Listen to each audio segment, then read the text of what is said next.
phase, we are doing the exact opposite of the log phase, where we are actually dying at an increased rate and going downhill. And then the phase of prolonged decline is when things tend to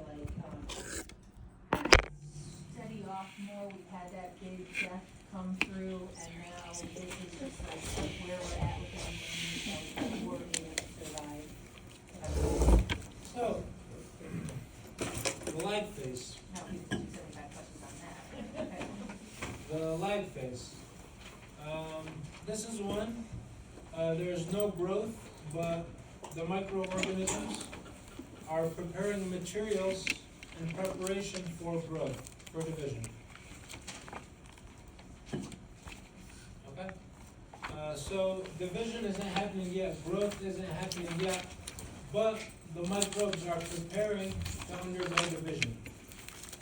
Does that make sense? Okay. During the log or exponential phase, we have division. Okay? And the cells double the time it takes for the cell population to double. Does anybody remember what that's called?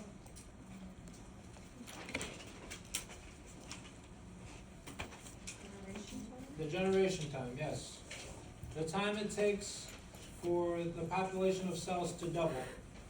So, if the generation time was 20 minutes and the cells were dividing for an hour, how many doublings would occur? 3. So what would be the ratio of the population after the 3 doublings compared to the original population? I don't know how to say. Right. So it doubles 3 times. So 2 times 2 times 2, 2 to the 3 is what? What is it? 8. Right. Now, during guys, pay attention. During the early part of the log phase, the microbes are most susceptible to antibiotics. When bacteria are in the early part of the log phase, they're most susceptible to antibiotics. Meaning like they die faster? They can be killed by antibiotics more readily. Okay, they're less susceptible in other phases. So, the early part of the log phase is also when the bacterial population is producing primary metabolites. These are things like amino acids, vitamins, various things scientists can purify and sell as at CVS. Nearing the end of the log phase, bacteria begin producing what are called secondary metabolites.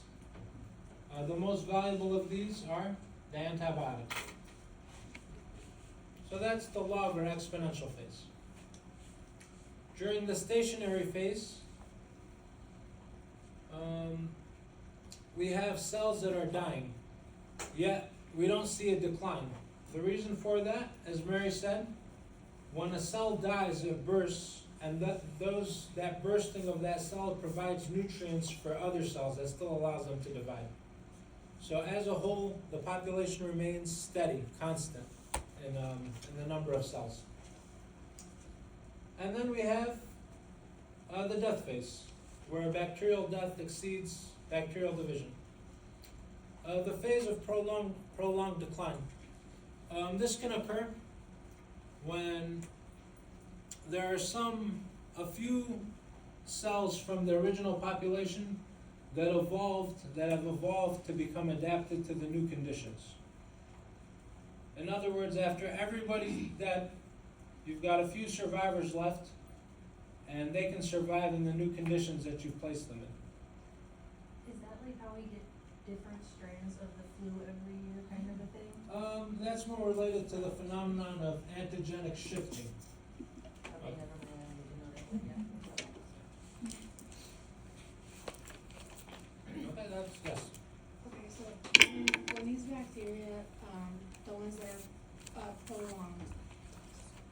run out of space? Cause like once they like divide and there's like so much waste in the, like whatever space they're in, do they run out of space at all and then like Well, with eventually this, die? in this case, we're considering this graph is relevant for broth cultures, liquid cultures. They're not present in Okay. solid cultures. But that's a good point. When you're dealing with solid cultures, bacteria near the center tend to be at a different phase than bacteria around the edge. Okay? So you can have bacteria in the center of the plate that are in the death phase. Bacteria near the edges can be in the log phase. So in a broth culture, that's not really relevant. In a solid agar culture, that is relevant. Okay? Yes. So, I'm assuming we need to know the order Yes. of the phases, do we also need to know what they involve? Like, are we gonna be matching, like, the log phase up to, like, the definition of it, or y- something like that? You should know, so for example, the lag phase, there's no growth, cells are preparing to divide. They're producing materials to prepare them for divide. The biggest one the one I gave most information on is the log or exponential phase, which is the bacteria, they're growing exponentially, or, here it's presented as a constant rate, but it's a log phase, so they're actually growing exponentially. Primary metabolites, these are things like amino acids that are being produced. Secondary metabolites, these are things like antibiotics. Bacteria are most susceptible to antibiotics during the log phase. Stationary phase, cells die, cells divide, and the death of some cells is used to fuel the growth of the cells that are still alive. Death phase, the dying of the cells exceeds the dividing of the cells. And the phase of prolonged decline, there are some survivor cells that have evolved to become adapted to the new condition.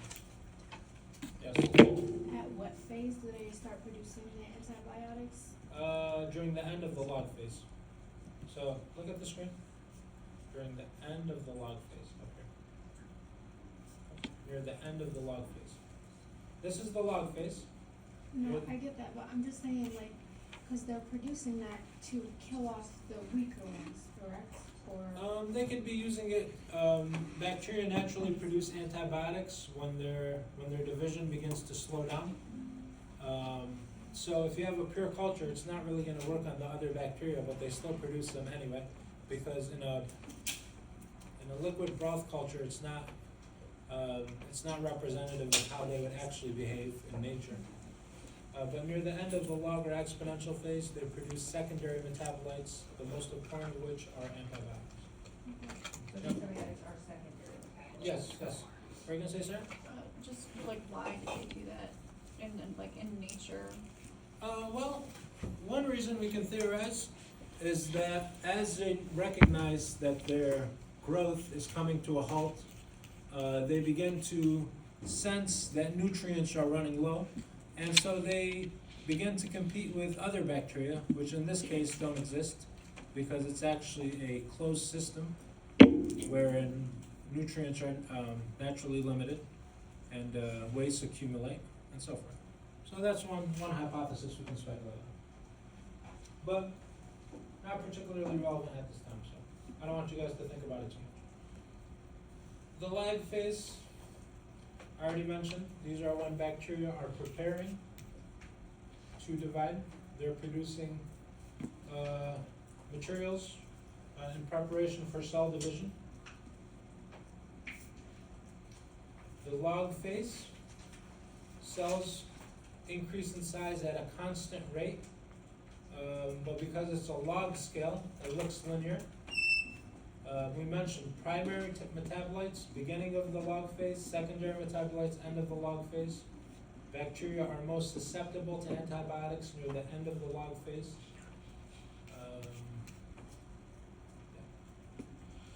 Stationary phase, the death of some cells fuels the division of other cells, which makes it appear constant, even though you are having cells die.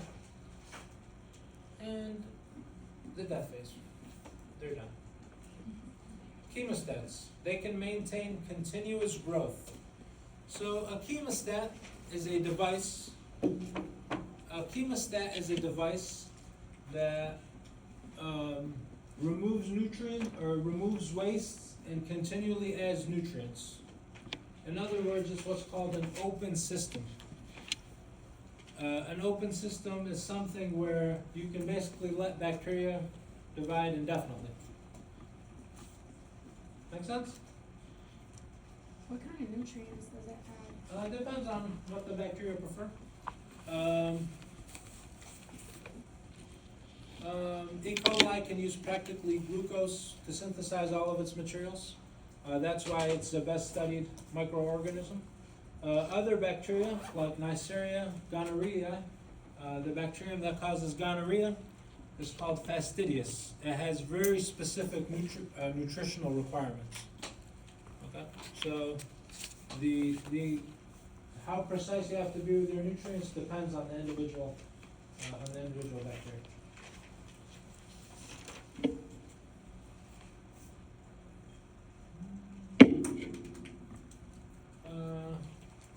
So prokaryotes inhabit nearly all environments. There are major conditions that influence their growth. So temperature. You have these names in front of you, and they tell you at what temperature does the organism grow at.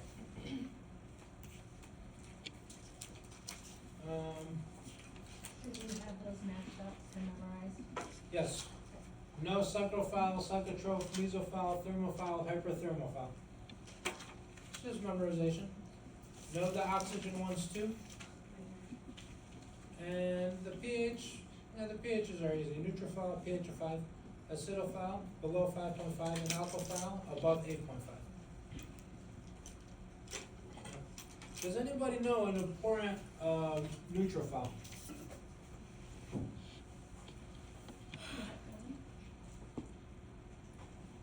It causes stomach ulcers.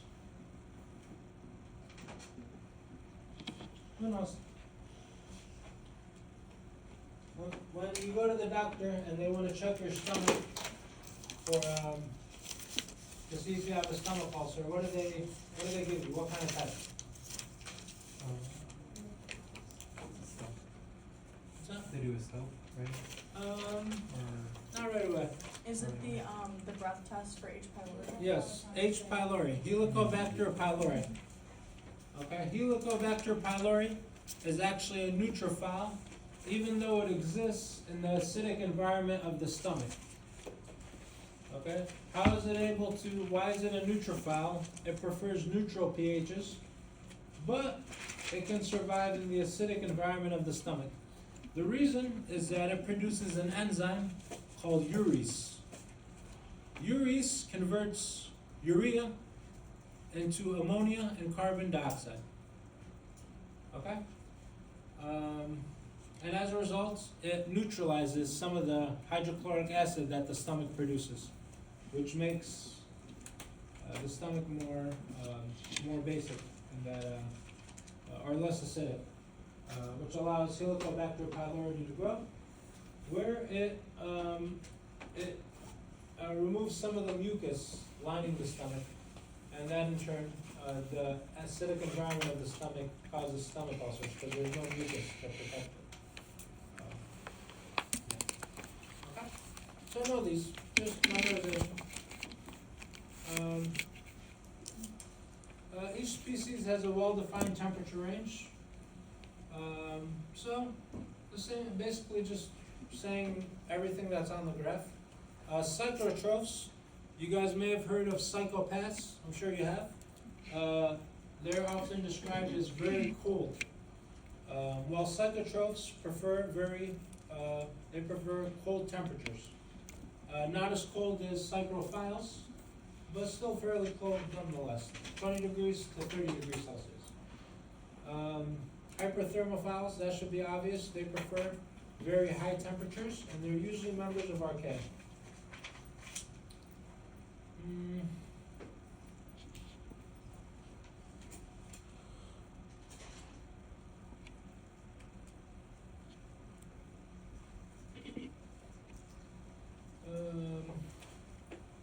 oxygen requirements. So obligate aerobes, they require oxygen. That's why they're called obligate. Obligate means you need something. And aerobes, they require oxygen. Facultative anaerobes prefer oxygen, but they can also exist in environments where oxygen is low. So obligate anaerobes are what? Do you need that? They don't need oxygen. They can't exist with oxygen. Oh, right, right, not mine. Yeah. Microaerophiles, they grow only if small amounts of O2 are available. And aerotolerant anaerobes, they grow equally well with or without O2. So know these.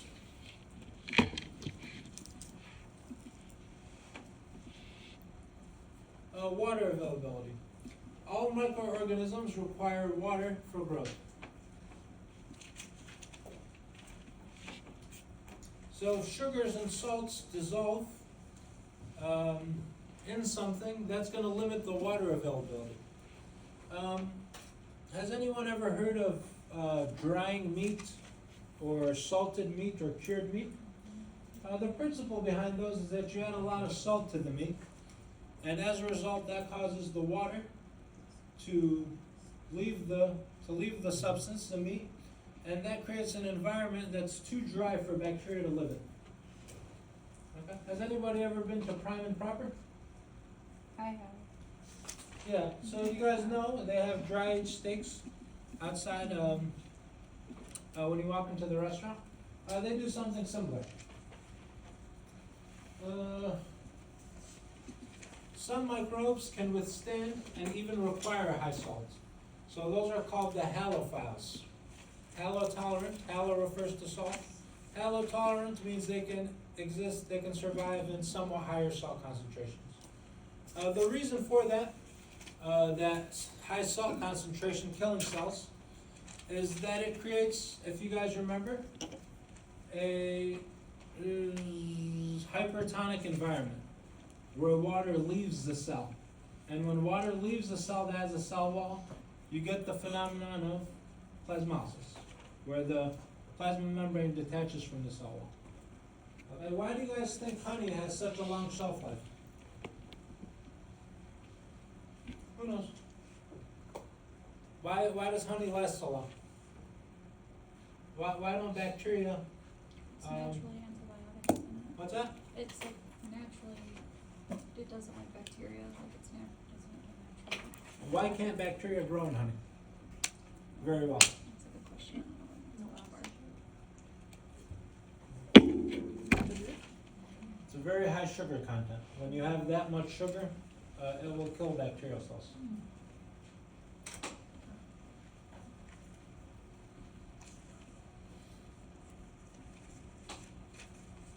Nutritional factors that influence microbial growth.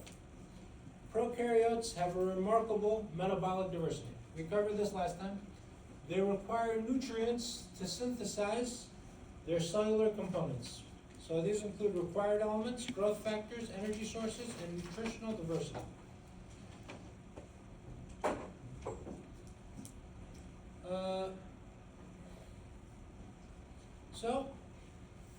Carbon, oxygen, hydrogen, these are present in amino acids, and nucleic acids, and sugars. Also in lipids. Nitrogen is present only in nucleic acids. Nucleic acids and amino acids. Okay? But there are two elements. One of them only appears in proteins with amino acids. One of them only appears in nucleic acids. Does anybody know what those elements are? So one element appears only in proteins, one element only appears in nucleic acids. What are those two elements?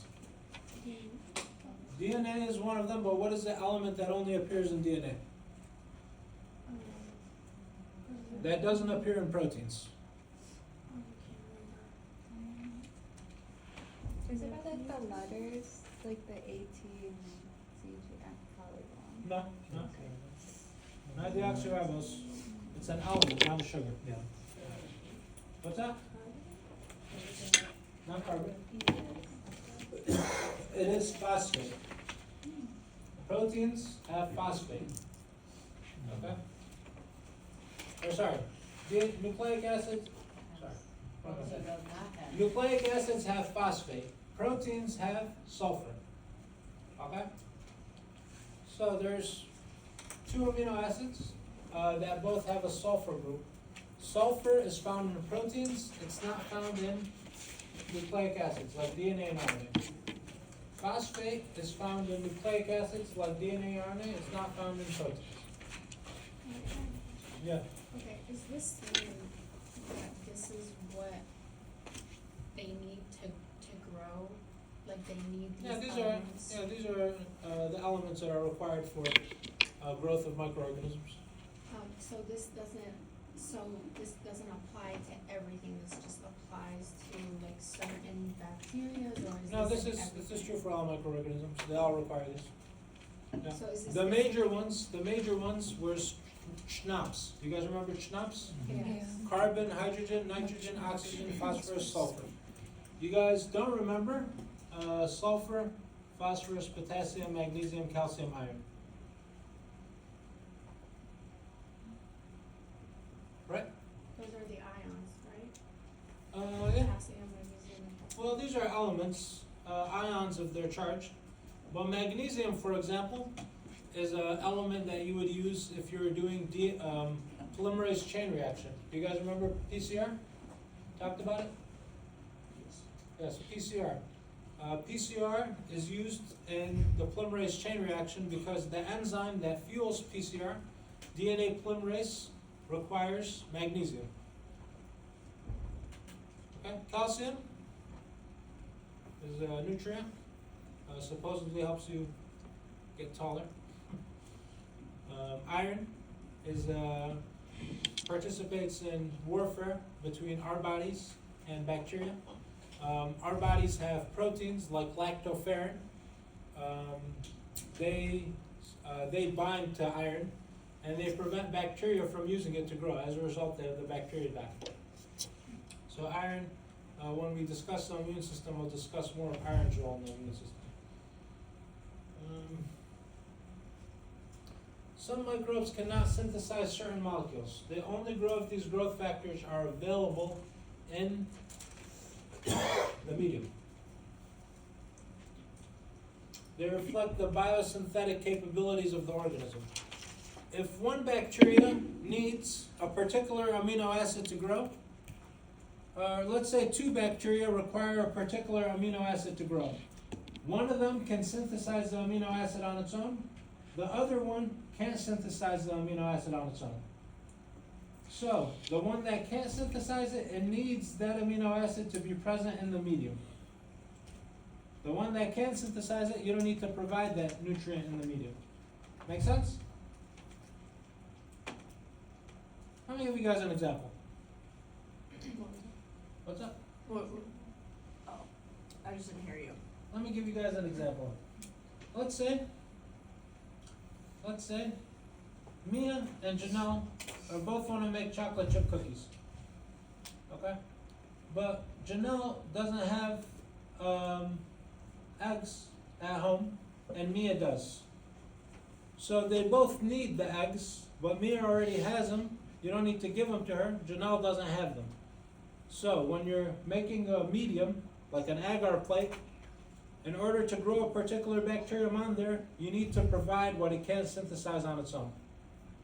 Does that make sense? So you're saying this happens like when it's like controlled, or is this environmentally happening? No, this is when we're culturing our own bacteria through our through like a meat like agar media that we would use in the lab. Okay. Energy sources. So different organisms rely on different energy sources. Phototrophs rely on sunlight for their source of energy. So plants would be phototrophs. Chemotrophs rely on chemicals for their energy.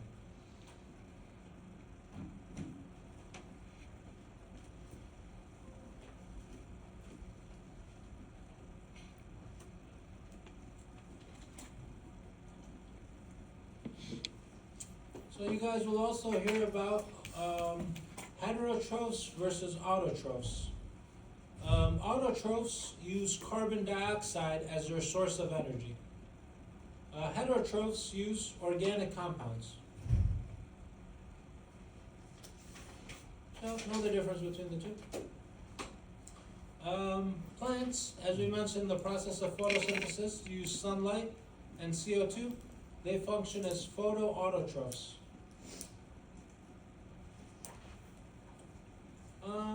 A chemically defined medium is, so for example, medium would be like agar that we use in the lab, like agar plates that we use in the lab. A chemically defined medium, we know exactly what nutrients and the amount of nutrients are present in the plate. So we know there's exactly this much of it, this much of it, etc.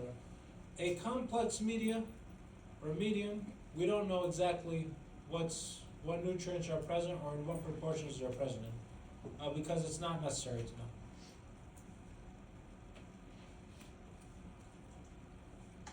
So here are some different, there are hundreds of different types of medium. Medium, some of them are called selective. In other words, they allow certain microorganisms to grow, and they prevent certain microorganisms from growing. So they're selective in what they allow to grow. Differential, something happens physically to the media when a microorganism grows on it that allows you to distinguish one microorganism from another. So there might be a color change, and that'll tell you, oh, that's Staphylococcus. Okay? Some media are selective and differential. Only certain microorganisms can grow on it, and among those certain microorganisms that can grow on it, one of them will appear a certain color, the other will appear a different color. So selective versus differential. Differential, more than one type of organism can grow? It depends on which type of differential media. But usually yeah. But it depends which type of organism, which type of differential media you're in. And then you said we don't have to like remember all of this, or? One of them I do want you to know are glucose salts. Know the glucose salts. In the slides, the first one was, circled, and then Yeah, the nutrient one was circled too. I see. The other ones were crossed out. Yeah, so the one I want you guys to know is the glucose salts. What it is? Yeah.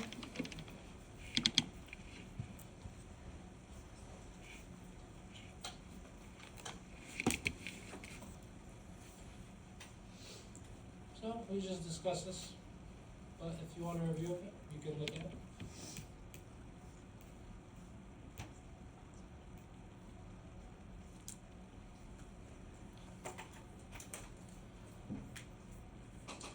So, counting organisms in culture.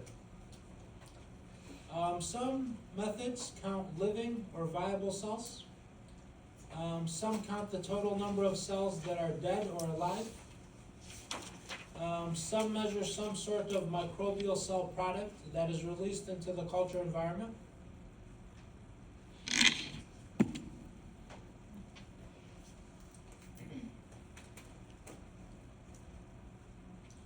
So, there are plate counts. This is, you take a plate that has a bunch of colonies on it, these little circles, and you use an electronic device, you tap the colony, and then you'll have like a little calculator thing that'll go up one every time you tap the colony, and that'll allow you to count how many colonies are present on the plate. The most probable number, it allows you to estimate the number of microorganisms present after you do a technique called the serial dilution, which we will be doing in this lab. Turbidity. It looks at the cloudiness. Turbidity refers to cloudiness. So the turbidity estimates the number of bacteria present in a sample due to its cloudiness.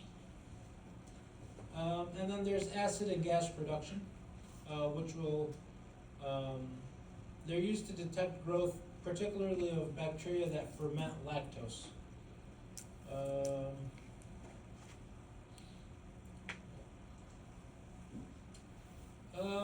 So plate counts determine colony forming units. You guys see these little bumps on the surface of the plate? These are colony forming units.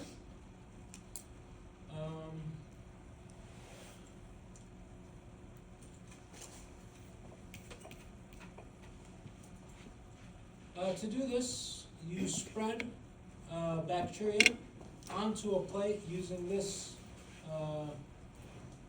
bent glass structure. In our lab, it'll look like a triangle. And you'll get these colony forming units after you count them. You'll have some estimation of how many bacteria were present in your initial step.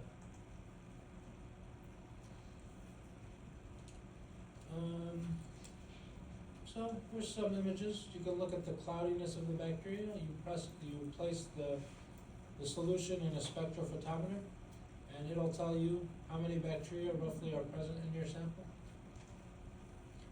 And that's it for chapter 4. So I'm gonna give you guys, let's say, a 4-minute break, and then when you're ready, come back, and how about 10-minute break? Let's do it 6:45, come back, and we'll do chapter 5. I don't wanna take too long, because I want us to finish chapter 5 today.